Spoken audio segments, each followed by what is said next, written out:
donc au deuxième projet de loi numéro 114-2014 portant organisation des ministères de l'accouplement et des transports. J'appelle au micro les rapporteurs de la commission des lois, honorable Mohamed Ali Foulier.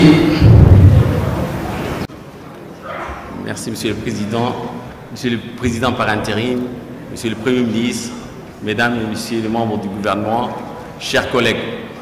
Je m'associe au discours de bienvenue du Président par intérim pour l'entrée au Parlement de l'opposition parlementaire légale et je leur félicite. Je présente toutes mes félicitations pour les rentrées au Parlement.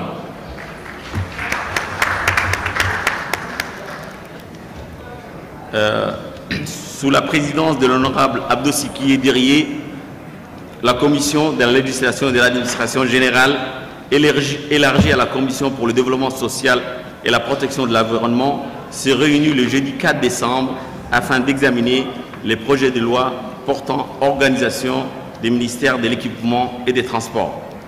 Le gouvernement était représenté par le ministre de tutelle, M. Moussa Ahmed Hassan, accompagné de son secrétaire général et de hauts cadres de son département.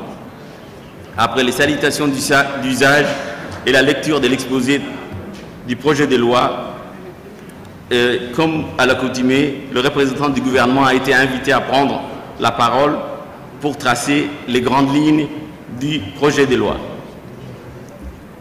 Et ensuite, le président de la commission a passé la parole aux parlementaires qui ont procédé aux questions d'ordre général. Sachant que le ministère de l'Équipement et des Transports centralise le plus grand projet du pays, les élus ont souhaité avoir de plus amples éclaircissements sur les tenants et aboutissants des chantiers en cours et des retombées économiques générées par les grands chantiers, notamment le nombre d'employés embauchés, les entreprises locales sous-traitantes et la formation professionnelle pour les futurs emplois dans ces grands secteurs, à savoir les ports, les chemins de fer, l'aéroport. Par ailleurs, les parlementaires ont fait savoir au ministre que les principaux axes routiers de la capitale se trouvaient dans un piteux état dû à l'absence d'entretien. Les parlementaires ont pointé le doigt sur l'inexistence d'un service d'entretien et de maintenance des infrastructures routières. Dans le même ordre d'idée, ils ont interrogé le ministre sur la situation du chemin de fer djibouto-éthiopien qui n'est opérationnel que d'un seul côté de la frontière. La question de savoir si cette décision a été prise de concert par les deux États et si les traités relatifs à l'exploitation du chemin de fer étaient toujours valides a été posée. Sur le même sujet, les commissaires ont rappelé que depuis la création de la CDE, les grands ateliers se trouvaient toujours à Diridawa, machinerie, mécanique, assemblage et parfois il y avait plus de 4000 employés dans ces ateliers. La question était de savoir comment nos chômeurs et diplômés pouvaient être donc employés dans les ateliers qui pouvaient être aussi bien installés en Éthiopie qu'à Djibouti. Enfin, les députés ont interrogé les représentants du gouvernement sur les ports de Tadjoura. Combien d'emplois directs et indirects sont éventuellement créés? Ils ont enfin fait la remarque de l'installation progressive de plusieurs compagnies aériennes dans notre pays, dont la dernière en date est celle de Qatar Airways. Cet attrait est une bonne chose pour le dynamisme économique du pays. Cependant, les élus ont demandé l'impact en termes de création d'emplois. Ensuite, les parlementaires ont posé sur les routes. Le ministre a souligné que le gouvernement ne ménagera pas ses efforts, la page 4.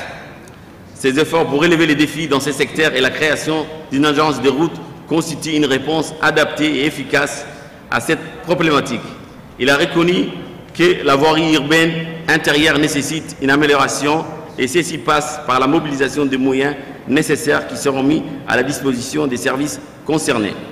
Concernant l'état d'avancement du chantier en cours du nouveau chemin de fer, le ministre a déclaré que le gouvernement a fait des efforts considérables pour que les travaux avancent. Un conflit avait opposé la CDE, l'ancienne CDE, à la nouvelle société de chemin de fer, conflit portant sur le croisement du nouveau rail à l'ancien. Pour ce faire, le gouvernement a dû choisir la nouvelle ligne de chemin de fer, abandonnant ainsi l'exploitation de l'ancienne ligne de chemin de fer qui croisait à deux endroits le nouveau tracé de ligne de chemin de fer, le secteur Nagat et près de Galilée sur à peu près 80 mètres. Par ailleurs, le ministre a indiqué que la décision de liquider la société binationale a été prise par les deux gouvernements. La procédure de liquidation étant assez lourde, le dossier a été mis en attente. Pour la citation des employés de la CDE, leurs salaires sont supportés par le budget de l'État. S'agissant de l'importation ou de l'implantation de nouveaux ateliers générateurs d'emplois, les ateliers du nouveau chemin de fer, le ministre a tenu à rassurer les élus que le gouvernement mettra tout en œuvre pour former à temps les futurs employés et techniciens qui seront embauchés dans la nouvelle société des chemins de fer et dans le futur port de Tadjoura. En ce qui concerne les emplois générés par les nouvelles compagnies aériennes, il a affirmé qu'elles sont moindres, mais en revanche, elles constituent une vitrine publicitaire non négligeable pour notre pays. Après ces éclaircissements, le commissaire a procédé à une seconde série de questions en se penchant notamment sur la qualité de grands corridors, c'est-à-dire les routes. À titre d'exemple, ils ont soulevé les cas du corridor sud reliant Djibouti à l'Éthiopie et celui d'Obok. Enfin, en effet, le premier corridor a été construit il y a 12 ans, c'est-à-dire celui d'Obok. Les seconds, moins de 4 ans, mais force est de constater que leur piteux état à l'heure actuelle. Les élus ont rappelé qu'il s'agit de la même compagnie en charge de la construction du corridor censé relier Tadjoura à Balho. Par conséquent, ils se sont interrogés si la situation a été due à la défaillance des experts djiboutiens censés contrôler le respect des normes exigées ou plutôt celle des compagnies qui affichent des prix attractifs mais dont la qualité des travaux laisse vraiment à désirer. En réponse à ces préoccupations légitimes, le ministre a indiqué que les normes de construction ont bel et bien été respectées, mais le flux important de trafic routier et surtout des gros camions de marchandises dégrade l'état des routes. Quant à la qualité, il a reconnu qu'une meilleure qualité implique des coûts financiers conséquents. Raison pour laquelle l'agence djiboutienne de routes vient d'être recruter 5 ingénieurs de route et de maintenance, ce qui constitue et de maintenance continue vient de recruter donc 5 ingénieurs de route et de maintenance. Un point. Enfin, les honorables députés ont demandé au ministre comment l'État pouvait avoir une entreprise, c'est-à-dire comment l'État pouvait avoir, un pouvoir sur une entreprise déjà privatisée s'agissant du port de Djibouti. Le ministre a répondu que les parts de la République de Djibouti étant très importantes, selon les règles et définitions de l'entreprise publique, le port de Djibouti SA est toujours considéré comme étant un établissement public. Au terme de longs échanges, le ministre a rappelé, je reviens donc sur sa première présentation du projet de loi à la page 4, le représentant du gouvernement a présenté la nouvelle restructuration de son ministère. Il a affirmé que les nouvelles modifications introduites dans l'organisation de son département ne sont pas anodines. En effet, le ministre des Transports et de l'Équipement a connu au cours des années une évolution considérable, surtout avec la création de l'Agence djiboutienne des routes, qui est née de la fusion entre une direction de l'administration centrale, à savoir la direction de l'équipement, et un établissement public, l'ancien fonds d'entretien routier.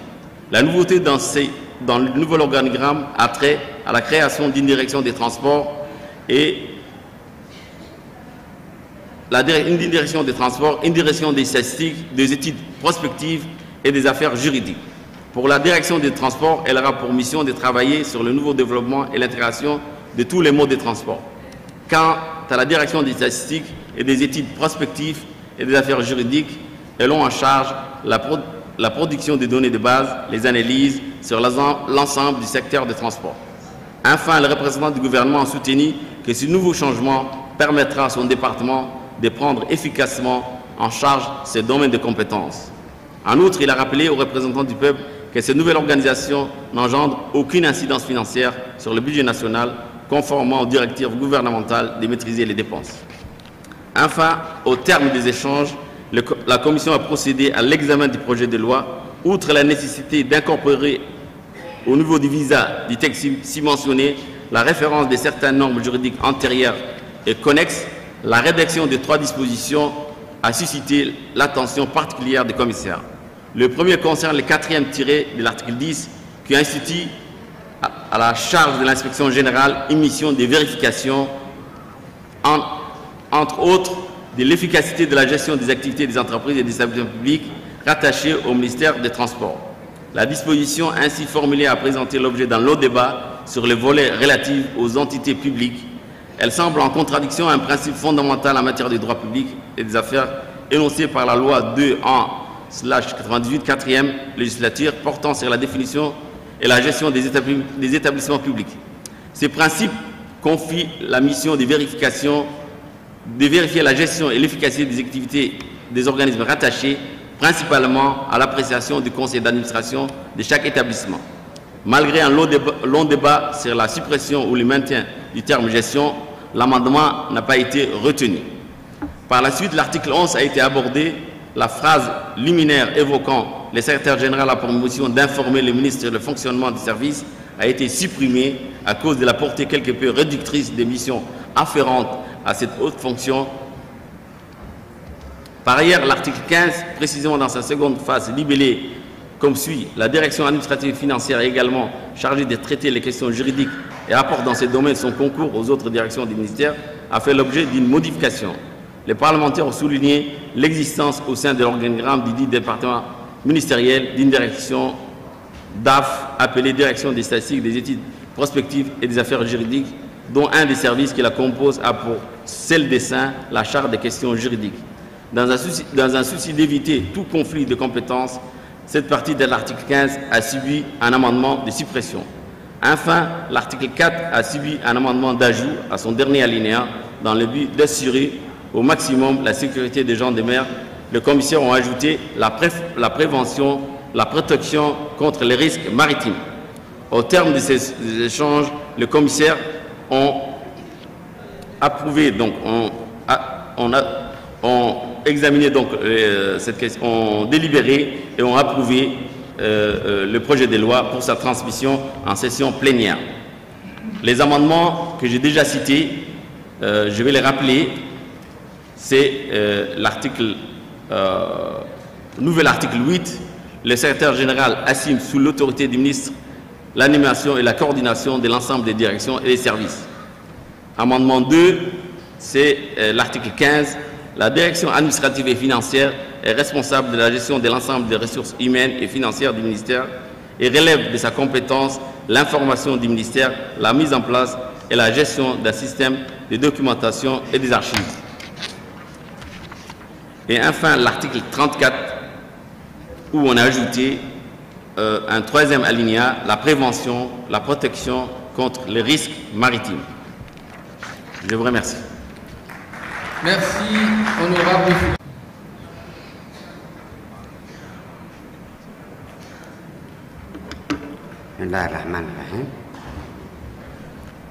Monsieur le Premier ministre, Monsieur le Président de l'Assemblée, mes chers collègues, je crois que la question qui nous est présentée, c'est la réorganisation du ministère des Transports. Je n'ai rien à dire sur les amendements et la façon de restructurer les ministères. Je n'ai pas beaucoup de questions à faire, mais à l'intention du Premier ministre et du gouvernement, je vais un peu faire remarquer quelque chose. Je veux que le gouvernement et le Premier ministre prennent bonne note de ces remarques. C'est le fait qu'au niveau du ministère des Transports, c'est une occasion, je crois. Ce n'est pas le sujet, mais c'est une occasion. Le ministère des Transports, nous voyons que le ministère des Transports se concentre sur la construction du port, des corridors Tadjoura-Balhou et des lignes de chemin de fer, et que les routes et les axes routiers corridor Djibouti-Galafi, toutes ces routes sont délabrées. C'est vraiment... Personne ne s'occupe. Personne ne s'occupe. Dans la capitale, dans les districts de l'intérieur, au niveau des corridors. Donc, je me demande qu'est-ce que ça va servir à faire de nouvelles routes alors que les autres, les anciennes, se détruisent. Pourquoi se concentrer et se casser la tête à construire de nouvelles routes alors que les anciennes disparaissent? Et je me demande aussi ce que fait le fonds routier, ce que vous appelez le fonds routier, je n'ai jamais entendu parler. Ici, ce que fait le fonds routier et où va cet argent?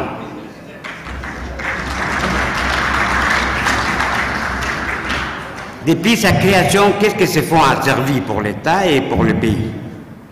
Voilà mes remarques, donc il faut que les ministres, s'il est présent, prennent bonne note de mes remarques.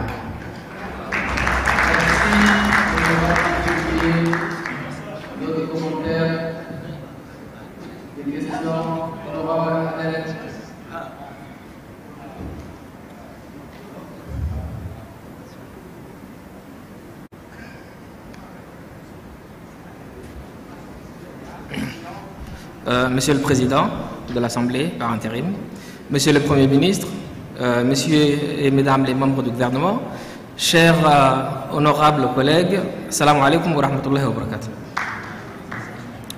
Je rebondis sur l'intervention également de mon collègue M.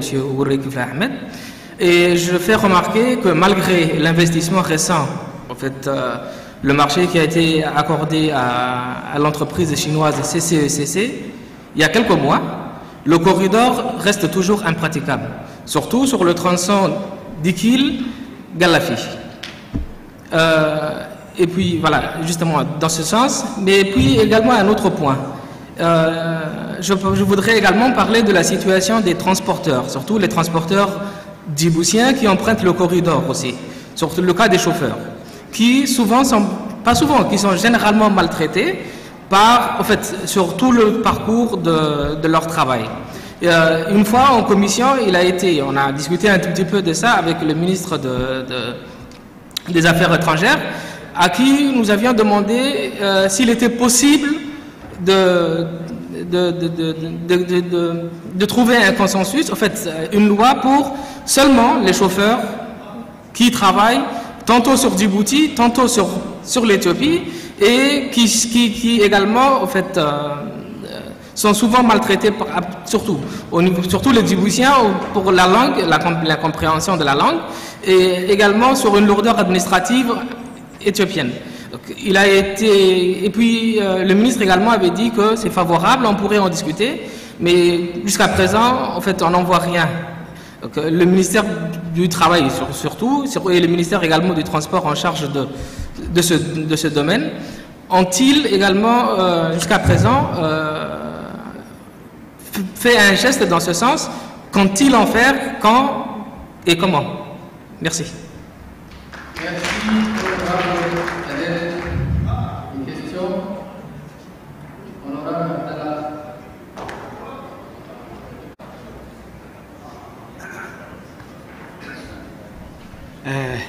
Monsieur le Président par intérim de l'Assemblée nationale, Monsieur le Premier ministre, Mesdames et Messieurs les membres du gouvernement, chers collègues, moi, ma question est relative aux formations des jeunes. On avait appris à un moment que des jeunes possédant le permis transport en commun seraient formés pour conduire le permis, avoir le permis E. Donc pour conduire en tout cas les gros camions qui font le transit entre Djibouti et l'Éthiopie. Mais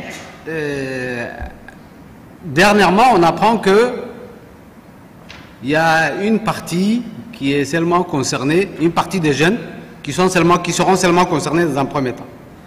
Et c'est en tout cas le district de Dikil est un grand corridor qui est traversé en tout cas par beaucoup de camions et nous sommes très étonnés que ces formations sont dédiées uniquement à une partie des jeunes. Donc je voudrais en tout cas avoir une explication par rapport à cela, parce que nous avions proposé pas mal de dossiers des jeunes qui ne sont pas pris en compte jusqu'à ce jour. Merci. Merci. J'invite tous les parlementaires à respecter le sujet. Nous sommes sous l'organisation du ministère. Merci. Monsieur le Président de l'Assemblée nationale, Monsieur le Premier ministre, chers collègues, Monsieur les membres du Parlement, honorables invités, je vois que la question des transports revêt un intérêt particulier. Je dois d'ores et déjà vous expliquer que Djibouti est structuré autour d'une plateforme multimodale et multizonale capable de faire circuler les marchandises à destination du COMESA et en provenance du COMESA vers l'international. C'est le fondement de ces pays, c'est ça qui va rapporter une très grande valeur ajoutée et créer des emplois. Je vous dis que par exemple, le terminal conteneur, si ça crée un emploi au niveau des salaires, 1000 emplois, 5000 emplois indirects vont se créer et on le voit dans les statistiques, ça apparaît.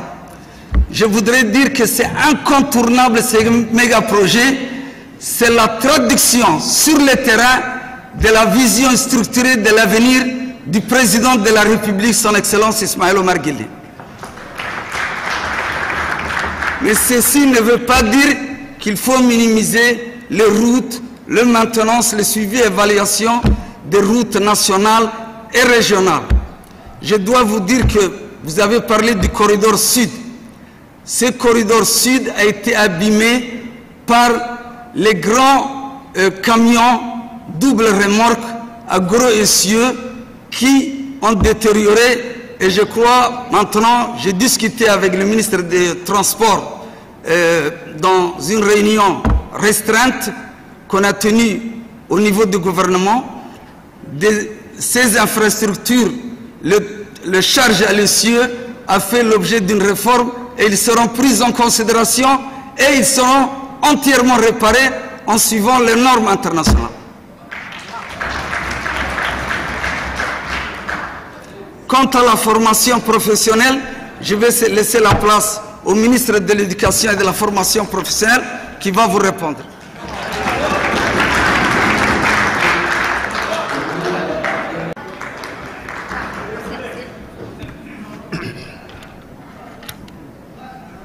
Bismillahirrahmanirrahim. Allahumma salli ala Sayyidina Muhammad. Monsieur le Président, Monsieur le Premier ministre, chers collègues, honorables représentants du peuple, d'abord je voudrais moi aussi vous demander de faire un dua pour notre cher Président de l'Assemblée qui est convalescent et qu'Inch'Allah nous espérons tous qu'il nous rejoigne très vite. Je voudrais vous tous de prier Dieu pour qu'il puisse se rétablir de la meilleure manière possible et qu'il puisse nous rejoindre très tôt, Inch'Allah.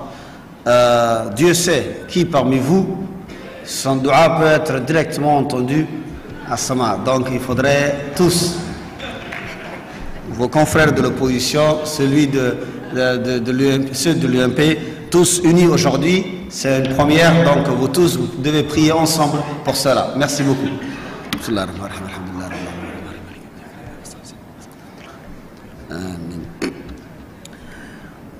Un deuxième point, et à mon tour en tant que membre du gouvernement ici à l'Assemblée, féliciter les députés, vos frères de l'USN qui vous ont rejoints, tous USN, UMP, ensemble, main dans la main. Je suis sûr que vous allez apporter encore plus.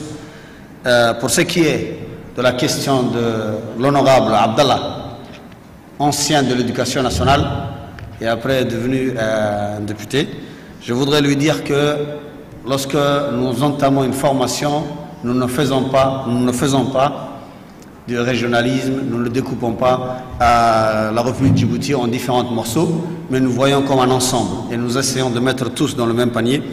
Bientôt, Inch'Allah, nous espérons que vous allez avoir apporté, enrichir la loi sur la formation professionnelle, Inch'Allah, qui viendra ici, et aussi la stratégie que nous espérons durant le mois de janvier, le 2, le finir tous, puisque ce secteur est un secteur qui est aimé par tout le monde, mais Inch'Allah que nous allons bien canaliser pour que tous les efforts de chacun puissent être canalisés et puissent être efficaces. Pour ce qui est de la formation de permis, il y a deux types. M. Abdallah a oublié qu'une formation de grand camion n'a été pas encore entamée. Bientôt, elle va voir le jour. Mais celle qui a été entamée, c'est une formation de la base destinée aux jeunes.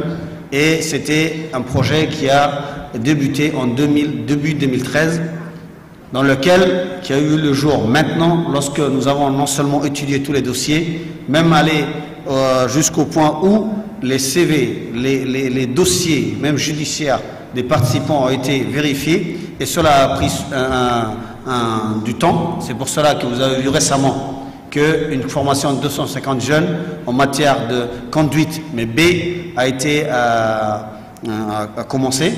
Il y a d'autres paramètres qui ont été pris en compte, les langues en anglais, en arabe et en amharique aussi, et aussi des notions de mécanique et de communication, puisque aucune formation ne pourra réussir sans que les langues et la discipline, la manière d'être et le savoir-être et le savoir-faire ne puissent pas l'accompagner. C'est pour cela. Mais très prochainement, verra le jour la formation des camions que nous avons presque terminé, tout son contenu et le processus. Et un appel à la candidature sera fait, des conditions préalables seront prises en compte.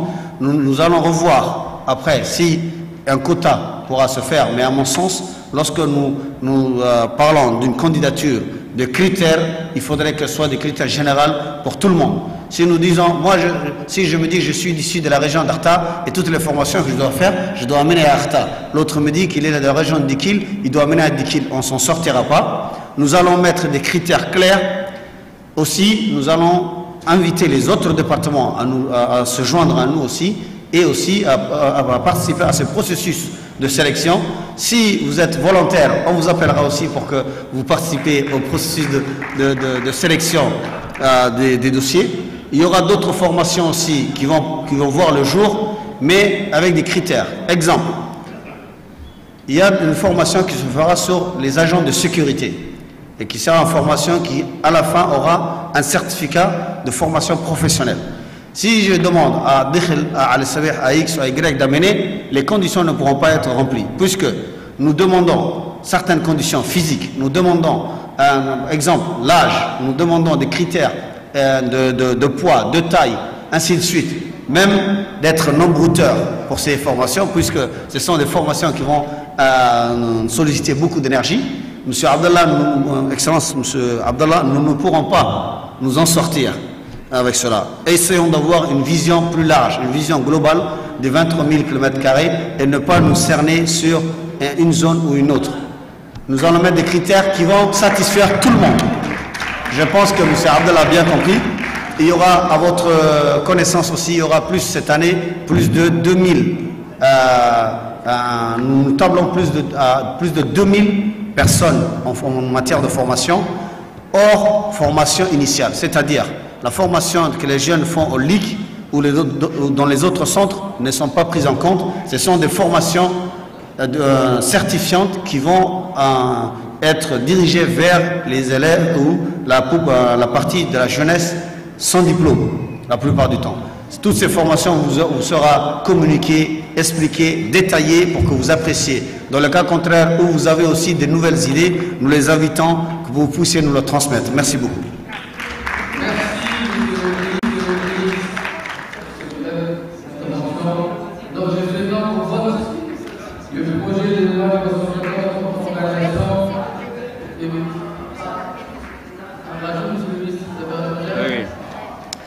Oui, merci Monsieur le Président, Monsieur le Premier ministre, chers collègues. Je crois que c'est le député Aden qui a parlé de la maltraitance des camionneurs djiboutiens. J'aimerais informer aussi ce collègue que les camionneurs éthiopiens aussi se plaignent de la maltraitance à Djibouti. Mais nous travaillons dans le cadre des commissions mixtes à essayer de lever ces confusions. Et j'aimerais annoncer à l'Assemblée ici qu'il y aura une commission mixte début février. Une commission mixte qui sera présidée par le Premier ministre éthiopien et par le Président de la République, donc à un niveau élevé, même le plus élevé, pour régler beaucoup de problèmes qui existent sur le corridor, non seulement les questions de maltraitance, mais il y a des questions qui sont en suspens sur beaucoup de dossiers. Rassurez-vous, nous défendons bec et ongle nos camionneurs, nos concitoyens qui travaillent sur le corridor, et nous n'allons pas hésiter à dire la vérité à nos amis éthiopiens pour que ceux qui travaillent sur ce corridor puissent travailler dans la sérénité. Et je vous rassure, monsieur le député, on y veille.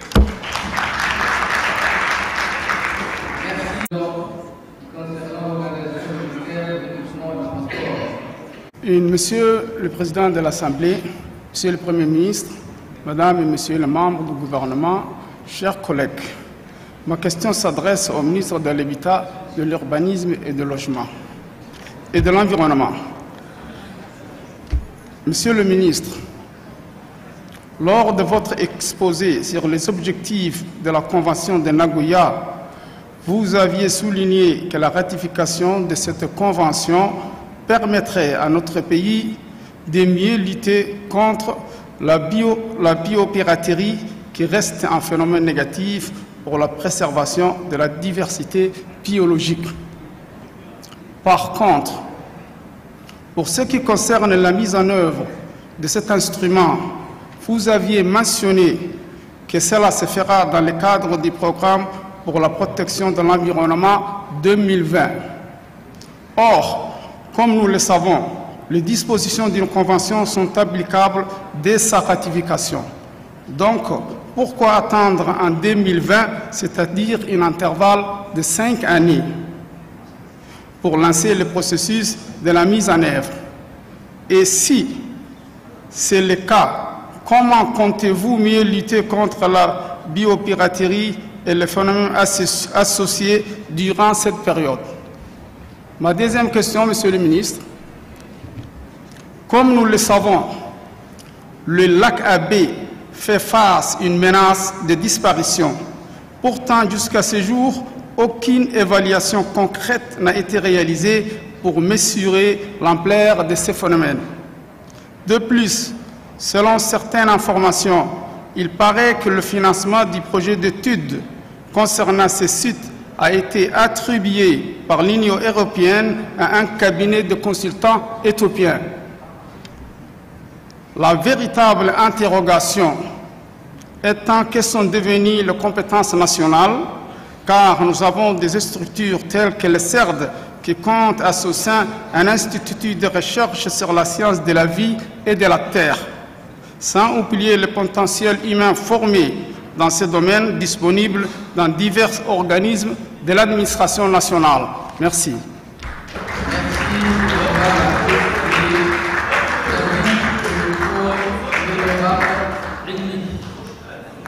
Monsieur le Président, je vais aussi à mon tour souhaiter la bienvenue à nos collègues de l'USN. Et bon, j'avais quelques questions sur ce document, sur cette convention. La première question, Monsieur le ministre, nous voulons des précisions supplémentaires sur les avantages. Nous voulons savoir quelques exemples sur les avantages palpables et quel secteur notre pays va tirer de la ratification de la présente convention. Nous savons que les ressources génétiques, c'est la recherche et le développement de tout être vivant. À ce moment-là, la recherche et le développement des ressources génétiques dispose des avantages et inconvénients et doivent être soumis à nos valeurs. Pour cela, il faudra mettre en place des dispositions, des mesures législatives et administratives appropriées pour que nous puissions jouir pleinement les contrôles et pour que nous puissions aussi profiter les ressources et par conséquent profiter des avantages découlant de leurs utilisations. Je sais bien que nous avons ici nos populations locales et nomades. Nous avons beaucoup de connaissances sur ces ressources génétiques, que ce soit des ressources sur les arbres qui peuvent être tirées par des médicaments, sur les animaux. Donc tout ça doit être associé par des règles claires, des lois doivent être mises en clair et en place. Donc nous voulions savoir un peu sur la politique qui va suivre par la ratification de cette convention. Quelle politique vous imaginez? Par la conclusion de votre exposé de motifs, vous dites que la ratification sera nécessaire pour financer, pour en tirer le financement qui est prévu pour ce domaine. Donc, quels sont les projets prévus après cette ratification? Merci. Merci, honorable. La suite au micro, honorable Mahmoud.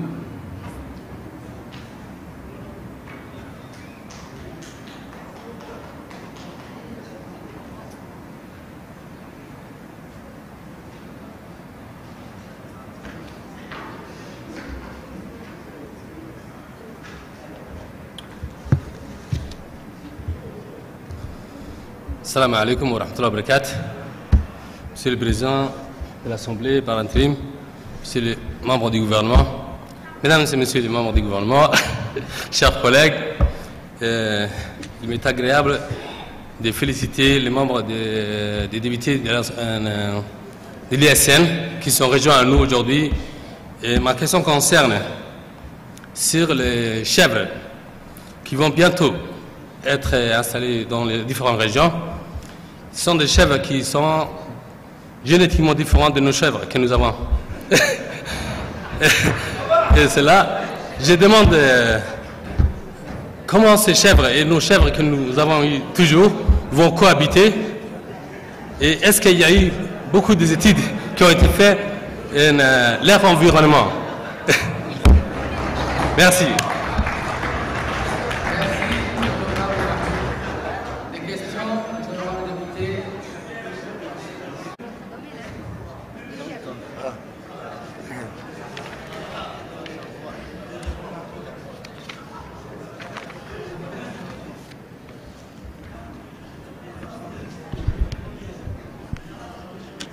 Merci, Monsieur le Président de l'Assemblée par intérim, de m'avoir donné l'occasion pour donner quelques explications aux questions posées par les différents honorables députés qui sont exprimés sur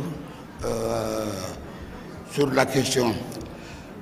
Tout d'abord, je voudrais associer ma voix à celle de ceux qui m'ont précédé pour saluer et souhaiter les bienvenus aux membres qui ont rejoint l'Assemblée nationale. Il s'agit des députés de l'ESN. Et le pays, la nation, ne peut que s'en féliciter. Je leur dis félicitations pour cette maturité politique qui s'exprime. Par la suite, je voudrais directement aller aux questions qui me sont posées. Je crois que vous avez tous eu la convention elle-même qui donne des précisions assez claires au niveau international. je ne tarderai pas trop sur la convention elle-même, mais là, les questions qui me sont posées directement concernant cette convention, qu'est-ce qu'elle va rapporter. Donc, tout d'abord, je voudrais répondre à Mme Safia, qui se pose la question, en tout cas pour prendre le devant de ce qui pourrait arriver, relatif aux taxes, dans la taxe de carbone. Je voudrais préciser ici que tout d'abord, le pays, au niveau de Djibouti, nous avons fait plusieurs communications. Djibouti n'est pas un pays émetteur. Donc, Djibouti fait partie d'un certain nombre de pays, des points qui constituent des puits d'absorption. Donc, nous n'émettons pas au niveau global autant de carbone, mais nous absorbons plutôt. Donc, lorsque les gaz à effet de serre, les gaz toxiques sont émis dans l'atmosphère, il devient global. Donc, il y a des pays qui émettent et d'autres qui absorbent.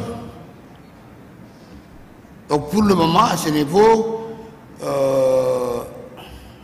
faudrait peut-être poser la question autrement. Le système a mis en place officiellement la création d'une banque de carbone. Donc nous sommes créditaires au niveau de cette banque de carbone. Notre pays est riche, si vous voulez, mais cet argent, qui est au niveau de la banque de carbone, jusqu'à présent, on tourne autour de ces bunkers pour trouver les différentes portes ici, qui est une labyrinthe, lesquelles il faut vraiment circuler. Peut-être mon collègue, le ministre des Affaires étrangères, va m'épauler sur la question. Mais on n'arrive pas à trouver encore les portes d'accès pour obtenir concrètement ces crédits que nous avons au niveau de la banque de carbone. Jurisprudence, peut-être on va s'y mettre si vous voulez bien, mais pour prévenir, on va avec le collègue du budget voir qu'est-ce qu'on peut faire, en tout cas censurer au niveau des taxes. Je crois que déjà le nombre les taxes dont le pays supporte aujourd'hui, l'opération, est suffisant pour ajouter encore les taxes sur l'émission de carbone. Peut-être qu'à ce moment, au moment venu, tous vos véhicules seront taxés. Vous allez payer les taxes de carbone parce que c'est les voitures qui émettent le plus. Le seul endroit qui émettait du carbone assez important, c'était la centrale de l'EDD. Mais actuellement, cette émission est réduite grâce à l'interconnexion. Dans l'avenir, l'énergie verte programmée va nous épargner définitivement de cette utilisation. Je l'espère bien, hein? N'est-ce pas? Monsieur le ministre de l'énergie, donc le programme de l'énergie propre, donc verte, va nous débarrasser carrément, définitivement de cette émission au niveau de la centrale électrique. Je viens aux différentes questions posées par l'honorable député Abdou Zakiye qui se demande qu'est-ce que nous avons fait, qu'est-ce qui est prévu contre la piraterie et la biopiraterie. La deuxième question qu'il a posée aussi sur l'octroi des programmes d'exécution, des programmes transfrontaliers, surtout de l'AKB, zones humides en bureau du Sud éthiopien, qui se demandent qui sont devenues les compétences djiboutiennes dans ces domaines. Tout d'abord, il faut avoir les outils nécessaires pour revendiquer certaines prises de position, certaines lois, même pour exiger vos droits, il faut remplir un certain nombre de conditionnalités, n'est-ce pas? Jusqu'à présent, nous n'avons pas ratifié cette convention, nous. Alors que tout autour, notamment l'Éthiopie, a ratifié cette convention depuis longtemps. Ce programme, ce projet transfrontalier, d'abord je voudrais revenir sur la biopiraterie. C'est vrai, il y a des petites conventions aussi qui réglementent, si vous voulez, le transfert des ressources génétiques, que ce soit floristiques ou ressources génétiques animalières. Le transfert même des animaux vivants d'une frontière à une autre, c'est réglementé par des conventions spécifiques. Dans ce cas, il s'agit des CITES avec lesquels on a eu quelques déboires, mais la situation actuellement est, je crois, la situation a été régularisée et ceci nous a permis récemment d'accueillir un certain nombre de transferts des animaux qui sont venus chez nous, qui ont refusé même l'arrivée ou les sorties. Cette réglementation, c'est au niveau de la convention des CITES, réglemente au niveau international les transferts des ressources génétiques. Bon, nous avons suffisamment de ressources génétiques, mais qui ne sont pas tellement quantifiées de manière exhaustive. D'autres connaissances qui sont, en tout cas, qui sont des patrimoines, qui sont actuellement ailleurs, qui ne sont pas à Djibouti, qu'il faudrait récupérer, si vous voulez, dans les laboratoires de l'IMVT, les laboratoires en Italie, pour ce qui concerne les herbiers qui ont été analysés, identifiés dans le laboratoire italien, d'autres en Angleterre. Pour récupérer toutes ces données, il faut, c'est cette convention qui va nous permettre de récupérer. La ratification va nous permettre d'ouvrir la porte pour pouvoir récupérer ces données, ces informations qu'on va cumuler ici. Concernant le point qui a été soulevé par l'honorable Mahmoud, qui rejoint cette question, parce que j'ai introduit la question à ces points parce que c'est identique. Le croisement qu'on propose actuellement pour améliorer les ressources génétiques des caprins avec des jeunes kenyans, je crois, suite à un atelier qui a eu lieu à Dikil la semaine dernière, où le ministère de l'Agriculture a fait venir des experts qui proposent, en tout cas, donc pour cette question précise, mon collègue, le ministre de l'Agriculture, en charge de l'élevage, qui a dédié cette opération, qui a en charge aussi la convention sur le CITES, va nous donner des précisions complémentaires. Cependant, j'ai pu vous assurer que au niveau de l'adaptation, nos chèvres, les ressources génétiques qu'après que nous disposons n'a rien envié par rapport aux autres ressources génétiques, et qu'il faudrait faire attention pour ne pas, comment dirais-je, porter préjudice à ce que nous avons déjà. J'ai compris votre préoccupation, le temps, oui.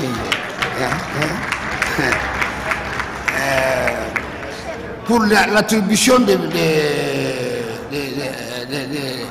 l'exécution, si vous voulez, de ces projets, monsieur, l'agence d'exécution pour ce projet transfrontalier, c'est l'Union européenne qui a donné. Il y a un certain nombre. Vous avez posé une question, je voudrais que vous compreniez ce qui est. Vous savez ce qui est. Vous savez ce qui est. Je voudrais que vous regardiez de l'autre côté, mais la question vous concerne. Donc, l'Union européenne, c'est l'Union européenne qui finance ce projet. Et si vous passez la frontière sur le lac Abbé, vous serez d'accord avec moi que la plus grande partie du lac Abbé se trouve du côté éthiopien. Deuxièmement, nous n'avons pas l'agence d'exécution de ces programmes, c'est l'IGAD. L'IGAD, c'est une autorité, pas uniquement de Djibouti ni de l'Éthiopie, mais intergouvernementale, qui exécute le projet sur les deux côtés de la frontière. Donc cette information qui vous a dit que ceci a été donnée complètement à une agence d'exécution éthiopienne, à ma connaissance, elle est peut-être sous-traite, une partie de l'autre côté et une autre partie avec nous. Mais de l'autre côté, c'est que nous ne disposons pas suffisamment d'agences, en tout cas de développement privé, enfin de la société civile, qui sont vraiment compétents pour exécuter sur le terrain ce genre de projet. Alors, les compétences dont vous parlez, qui se limitent, en tout cas les agents du ministère de l'Environnement, le ministère de l'Environnement ou la direction de l'environnement ne peut pas être agence d'exécution. Seulement, on est convoqué, on supervise, on voit des questions, en tout cas, qui est intergouvernementale, donc transfrontalier, et nous partageons ça avec d'autres institutions. La supervision, le suivi, oui, mais ce n'est pas nous qui désignons la sous-traitance. C'est l'IGAD qui a donné, qui donne, c'est l'IGAD qui donne, mais je vous dis que au niveau des compétences, vous allez les proposer. Il y a eu un appel d'offres international. Pourquoi, s'il y en a, ils n'ont pas soumissionné? Non. Le projet, si vous voulez avoir des détails pour savoir quels sont les projets qui sont déjà élaborés pour M. Elmi, les projets déjà élaborés pour exécuter le protocole de Nagoya. Les fiches de projet sont nombreux actuellement, et il y a des projets qui sont en exécution au niveau qui découlent de la biodiversité. Si vous voulez avoir des détails,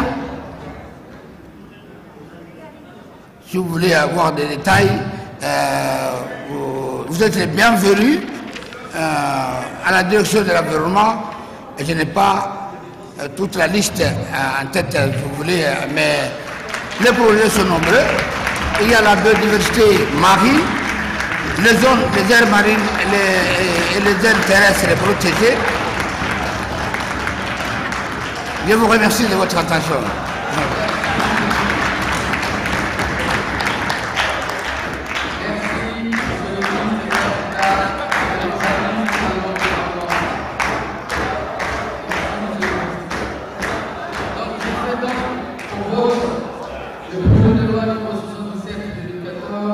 Portant ratification à la République du protocole de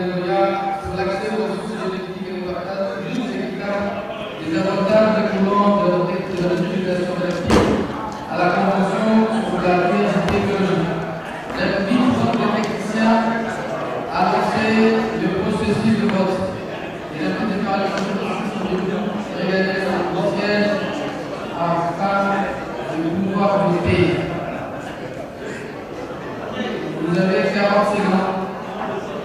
Le processus est lancé. Mes chers collègues,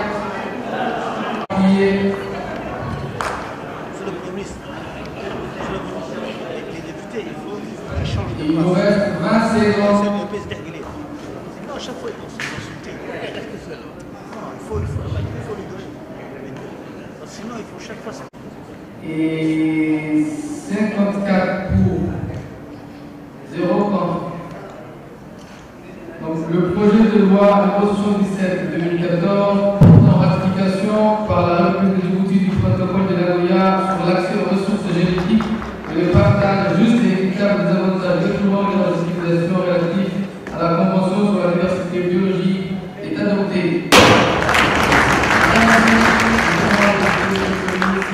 Madame, Monsieur le membre du gouvernement, mes chers collègues, j'ai renouvelé encore une fois donc, la bienvenue aux collègues de l'ISN dans cet hémicycle. Et pour clore, je vous remercie tous d'avoir participé à cette séance, la séance de l'éveil.